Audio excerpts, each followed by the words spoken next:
Bonjour et bienvenue à tous. Le professionnalisme, la méticulosité avec lesquels les forces armées maliennes, les FAMA, avancent sur Kidal, ville clé du nord du Mali. C'est un travail remarquable. Et je voudrais dire sur quel point cela est remarquable. Premier point. La stratégie de conquête que nous observons montre que l'armée malienne est extrêmement soucieuse du sort de sa population. Toutes les informations qui nous parviennent du terrain montrent le soin pris par l'armée malienne de cibler et d'éliminer essentiellement les terroristes. Rien que les terroristes, mais alors tous les terroristes. Avant de commencer, n'oubliez pas de vous abonner et d'activer la cloche de notification pour ne rater aucune de nos prochaines vidéos. C'est parti.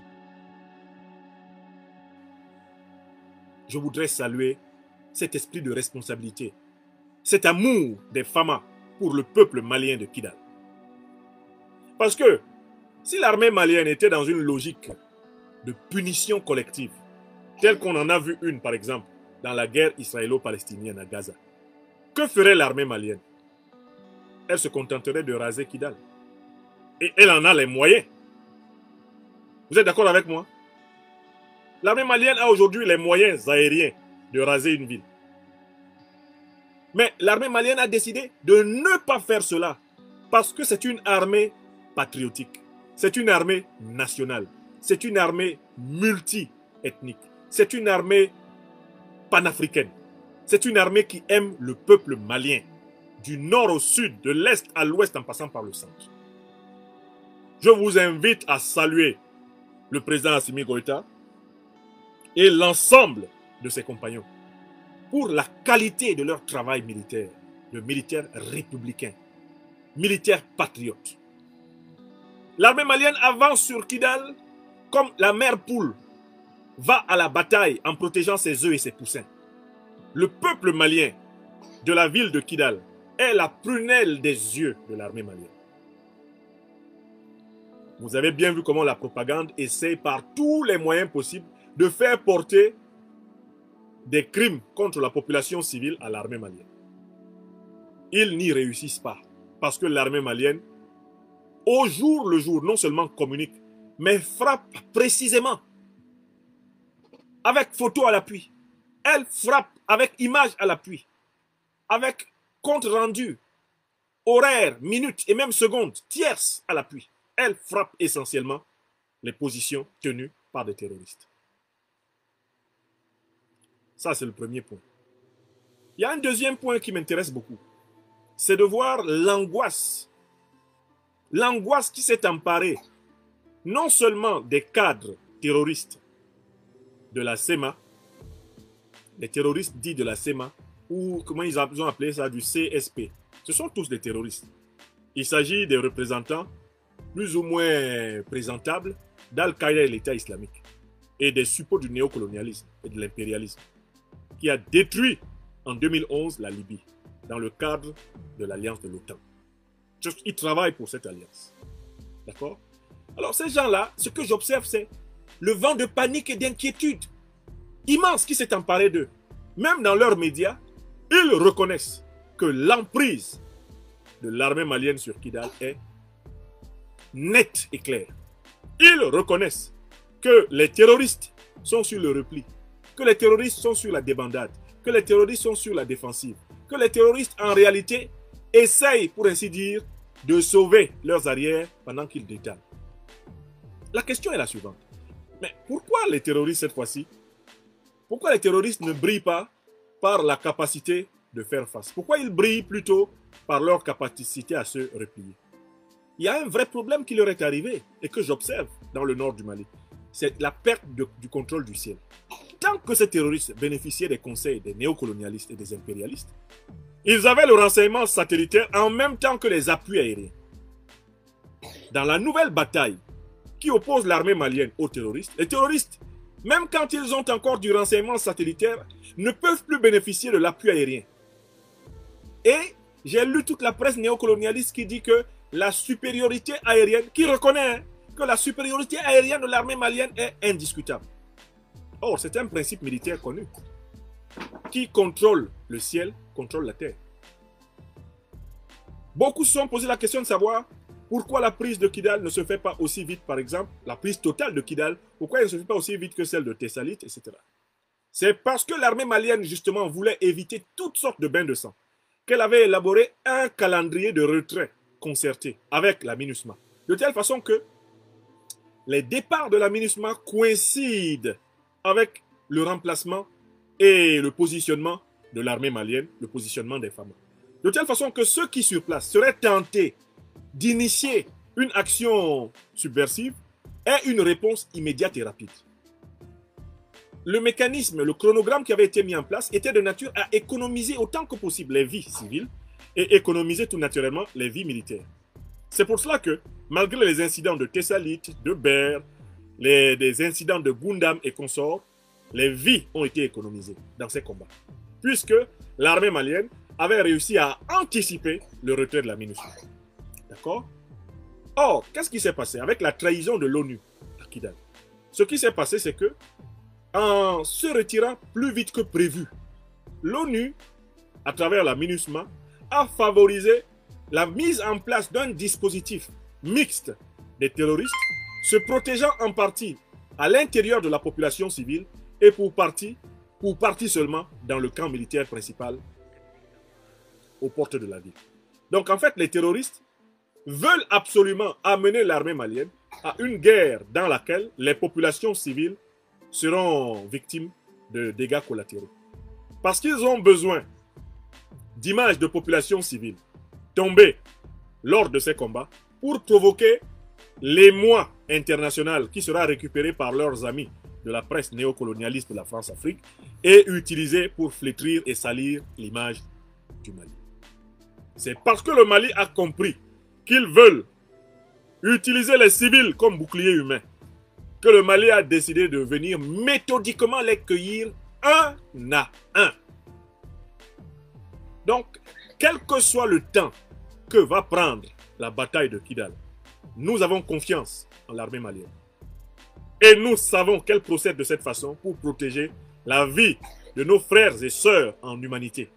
Elle procède ainsi pour économiser le sang malien. Non seulement celui des civils, mais aussi des militaires. Elle procède ainsi pour punir les véritables fautifs. Enfin, Kidal. Pendant très longtemps, ceux qui ne veulent pas que le peuple malien vive de sa richesse ont tenu à bout de bras les sécessionnistes, qu'ils essayent d'appeler aujourd'hui les rebelles. Mais il y a une chose qui me frappe.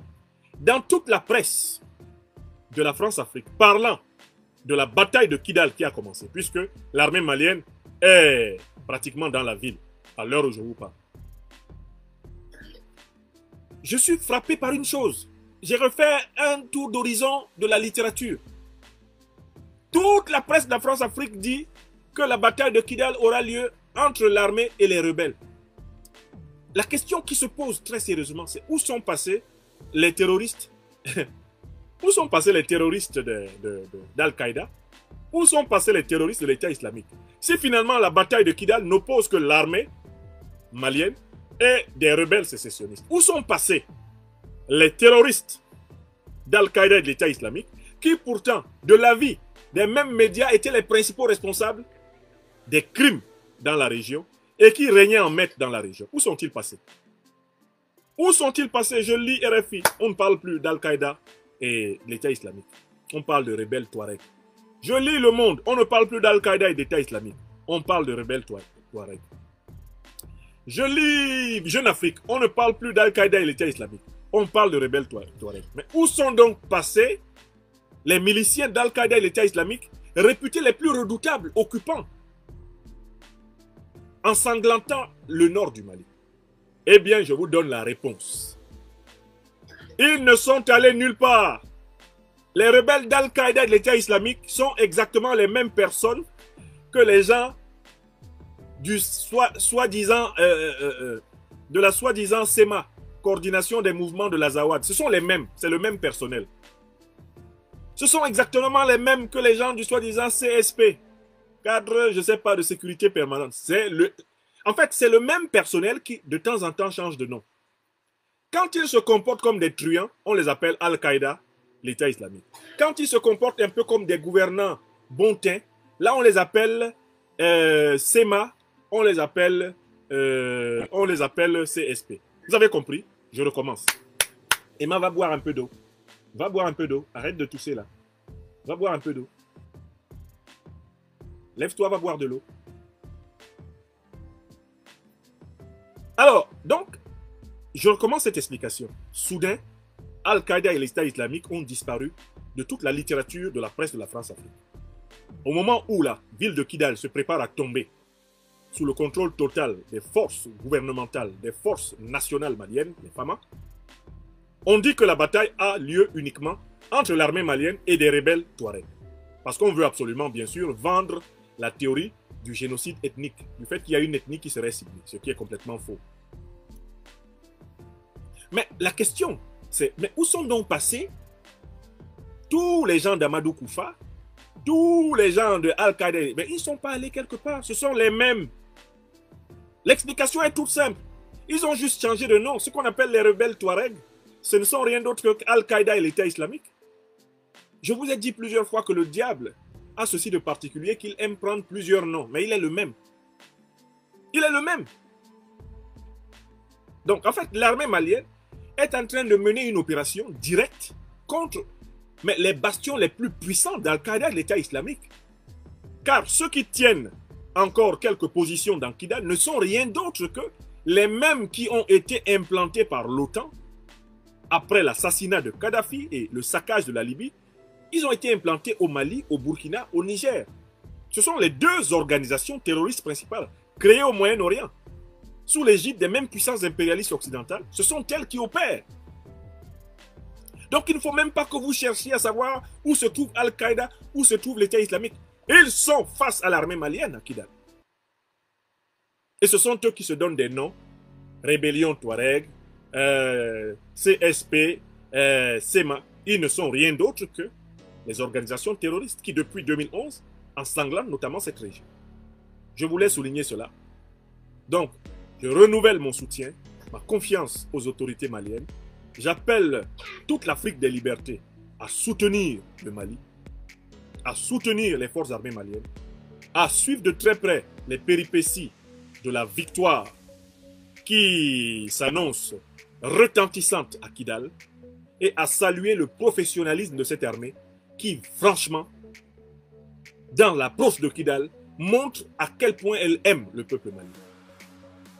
Parce que si l'armée malienne n'aimait pas son peuple, elle raserait Kidal et ferait de Kidal la tombe de tous les terroristes.